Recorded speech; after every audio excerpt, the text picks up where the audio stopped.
Hello and welcome to BLW. Today we're going to be looking at another set from Temu. Now this is the Scooby with a K Doo Mystery Mansion. Now this is of course based off of the Scooby with a C Mystery Mansion that was an official LEGO product that has been since retired. And as far as I can tell, it's pretty much an exact copy. So I have had this for a while now. It was actually one of the first sets I bought off Temu. And funnily enough, because the person who was selling it didn't probably want to get copyright struck or something like that, I did not know that this was a Scooby set when I bought it, because it was just labeled as Purple Clock Tower Mansion and did not show any figures of the minifigures. Now, from what I understand, this is made by a company called Bella, B-E-L-A. They are the same ones who made the Mystery Machine that I reviewed a while back. And they actually had made copies of pretty much every Scooby-Doo set that LEGO ever made. And they even call them Scooby-Doo, just replacing the C with a K. Now, this set in LEGO form contains around 860 pieces. I do think that this probably contains a few more due to the reasons we will talk about in a bit. And we are going to take a look at it. So, as you can see, we have gotten a few good views of the whole thing. It's honestly a pretty nice set. I mean, obviously, they completely ripped off the design of a LEGO designer, and LEGO designers make great sets. But I'm honestly just kind of impressed with how it looks. So, as you can see from the outside, going left to right, we do have our greenhouse with a man-eating Venus flytrap in there. We have the clock tower. Oh no, and it looks like the Black Knight is behind Scooby. And then if we go up to the top, we have the actual clock tower, and we have Daphne facing the vampire. Then we have the beautiful roof. And then we have another part of the house here, and here is a skull and the phantom ghost with a ball and chain. We also have Shaggy and Velma, who are riding in on a motorcycle and sidecar. So yes, this set does come with pretty much every member of the Scooby-Doo gang except for Freddy, which is such a weird omission. You would imagine that for this set, which seems to be the big Scooby set, they would have every single member of the gang, but for some reason they do not. So what we're going to do now is we're going to turn the set around and take a look at it from the inside. So we are going to start with our greenhouse. You can see we have our man-eating Venus flytrap. There is a bone on the ground that is supposed to be like a bone that was coughed up by the plant. Now in our clock tower here, at the bottom we do have this play feature, the Morning Star, which can knock characters away. And then also, we have a hidden key down here. So I'm going to go ahead and put that back up. Now in here, when the Morning Star is down, we do have a picture of a prospector with a crystal. This is a sticker. In fact, most pieces in this are a sticker. There's only like 2 printed pieces. Up here we have a little bat, and that is part of a play feature I will show in a bit.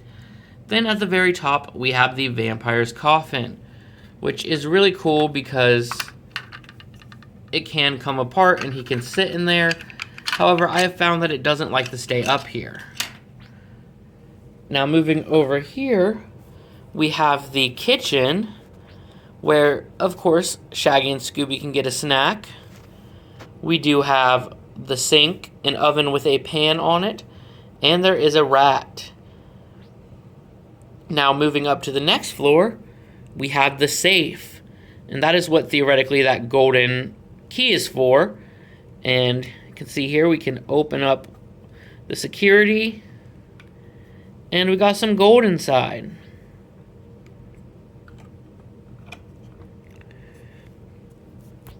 So now, let's bring it back up to the front. And as I said, there is another play feature here. So, if we look at the clock tower here, and we're going to just remove Daphne so it's easier to see.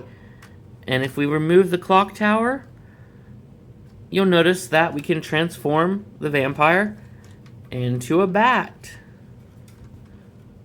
Now, of course, I should say that this is a Scooby-Doo set, so all of these ghosts and goblins are not actually ghosts and goblins.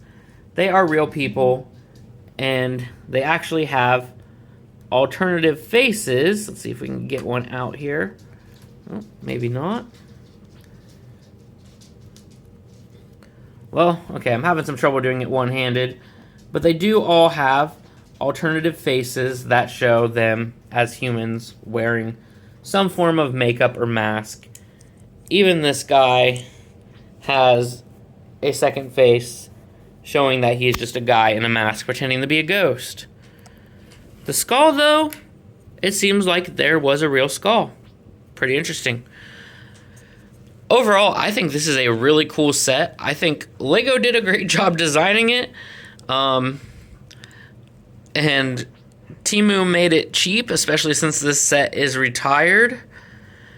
I do think that, at least in my personal experience, without the minifigures, I didn't realize this was a Scooby-Doo set when I bought it, so it's kind of a pleasant surprise. Unfortunately, I bought this so long ago that it is no longer available on Temu, at least from the seller I got it from. But it may still be available on other websites such as AliExpress or under different Temu sellers.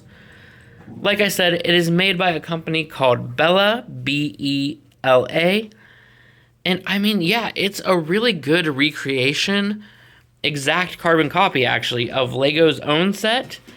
I will say that you will have to go through the personal ethical choice of if you want to buy a set that obviously violates copyrights. The only things I would say really are not all the bricks on this one fit together perfectly. So you can see even here there's some gap. And you do have to press hard on some of them to get them together. But typically once they are together, they are good. I will also say that the instruction booklet was extremely washed out color-wise, which may just be a printing mistake on my end. But all these light gray pieces looked incredibly white.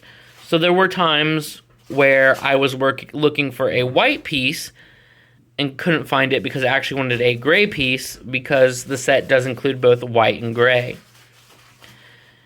And finally, the last thing I will say is that the set did not include numbered bags, which pretty much every set, whether it's LEGO, a different brand, or even the other Temu brands who are clearly ripping off LEGO, they are normally smart enough to put things in numbered bags so it's easier to build. This one was not, and it made it an absolute pain to put together because you had to search through all the pieces since nothing was organized correctly. Anyway, that is our look at the Scooby-Doo Mystery Mansion from Temu, or as it was called when I bought it, the Mystery Purple Clock Tower. I think it's a pretty cool set, but it is obviously a direct copy of a LEGO set, which is why it's designed so well. Anyway, I hope you guys liked this video. If you did, please give it a thumbs up and please subscribe. And hey, I'll see you guys next time with a brand new video. Thanks for watching.